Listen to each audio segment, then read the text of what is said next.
इस निर्लज कृत्य में लीन हो गए? क्यों अपनी ही पुत्री की ओर आकर्षित हुए? ब्रह्मा और सृष्टि का पहला मनुष्य कौन था, जानेंगे इस वीडियो में।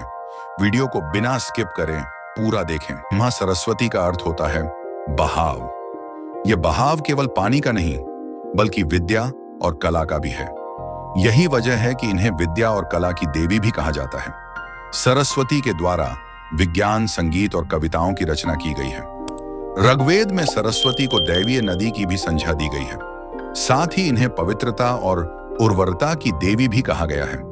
सरस्वती को अन्य नामों से भी पुकारा जाता है, जिनमें भागेश्वरी, शत्रुपा, ब्राह्मी, पृथुदर, बकदेवी, बिरज, शारदा आदि प्रमुख हैं। हिंदू धर्म से जुड़े पौराणिक इतिहास पर नजर डालें तो कई ऐसी कहानियां सुनने को मिल जाएंगी जिनसे अभी तक आम जन वाकिफ नहीं है।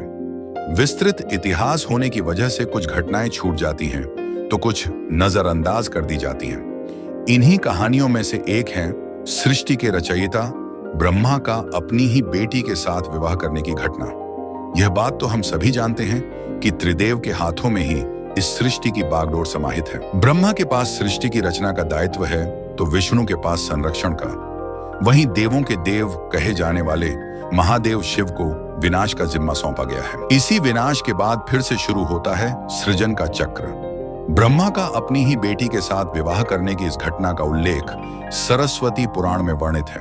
सरस्वती पुराण के अनुसार सृष्टि की रचना करते समय ब्रह्मा ने सीधे अपने वीर्य से सरस्वती को जन्म दिया था। इसलिए ऐसा कहा जाता है कि सरस्वती की कोई मां नहीं, केवल पिता ब्रह्मा थे। सरस्वती को विद्या की देवी कहा जाता है, लेकिन विद्या की यह देवी बेहद खूबसूरत और आकर्षक थी कि स्वयं ब्रह्मा भी सरस्वती के आकर्षण से खुद को बचाकर नहीं रख पाए और उन्हें अपनी अर्धांगिनी बनाने पर विचार करने लगे। सरस्वती ने अपने पिता की इस मनोभावना को भांपकर उनसे बचने के लिए चारों दिशाओं में छिपने का प्रयत्न किया, लेकिन उनका हर प्रयत्न बेकार साबित हुआ। इसीलिए विवश होकर उन्हें अपने पिता के साथ विवाह करना पड़ा। ब्रह्मा और सरस्वती करीब 100 वर्षों तक एक जंगल में पति पत्नी की तरह रहे। दोनों का एक पुत्र भी हुआ जिसका नाम रखा गया था स्वयंभू मनु। इसके उलट मत्स्य पुराण के अनुसार ब्रह्मा के 5 सिर थे। कहा जाता है जब ब्रह्मा ने सृष्टि की रचना की तो वह इस समस्त ब्रह्मांड में अकेले थे। ऐसे में उन्होंने अपने मुख से सरस्वती, सांध्य, ब्राह्मी को उत्पन्न किया। ब्रह्मा अपनी ही बनाई हुई रचना सर्वस्ती के प्रति आकर्षित होने लगे और लगातार उन पर अपनी दृष्टि डाले रखते थे। ब्रह्मा की दृष्टि से बचने के लिए सरस्वती चारों दिशाओं में छिपती रहीं, लेकिन वह उनसे नहीं बच पाईं। इसलिए सरस्वती आकाश में जाकर छिप गईं, लेकिन अपने 5वें सिर से ब्रह्मा ने उन्हें आकाश में भी खोज निकाला और उनसे सृष्टि की रचना में सहयोग करने का निवेदन किया। सरस्वती से विवाह करने के पश्चात सर्वप्रथम मनु का जन्म हुआ।